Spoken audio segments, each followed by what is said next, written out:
Pour ma part, je suis favorable au pass vaccinal, mais je ne peux pas cautionner un texte qui a pour objectif d'emmerder les Français.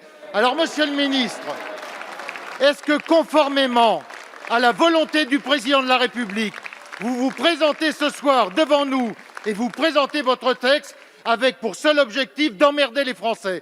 Est-ce que c'est ça votre volonté? Oui ou non? Et nous devons avoir une réponse. On ne peut pas continuer à débattre sans que vous ayez répondu précisément à cette question.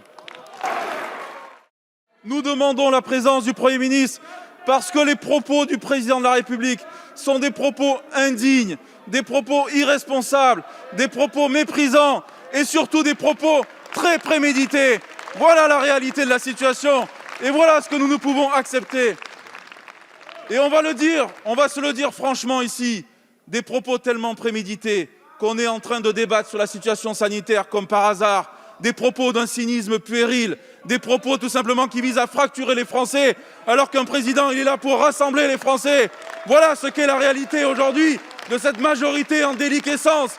Voilà ce que c'est que la République en miettes. Eh bien, assumez cela. Nous demandons, Monsieur le Président, une suspension de séance. Nous ne pouvons pas travailler dans ces conditions et nous demandons la venue du Premier ministre. Or, nous venons d'apprendre par les propos du Président de la République qu'il parlait d'un texte pour emmerder les Français, pour emmerder les non-vaccinés. Nous voulons savoir si nous sommes ici pour amender un texte de loi visant à emmerder les non-vaccinés, savoir si nous devons amender pour moins les emmerder ou amender pour plus les emmerder. Mais nous sommes ici dans l'Assemblée nationale en essayant de trouver le meilleur moyen de sortir de cette crise sanitaire. Et nous y voilà, en plus de la crise politique déclenchée par l'interview du président de la République, du monarque présidentiel qui se permet d'insulter une partie des Français en les traitant de non-citoyens et d'irresponsables. Et nous connaissons tous ici, et personne ne peut le nier, sans exception, le mal qui aujourd'hui ronge notre pays face à une épidémie qui circule fort.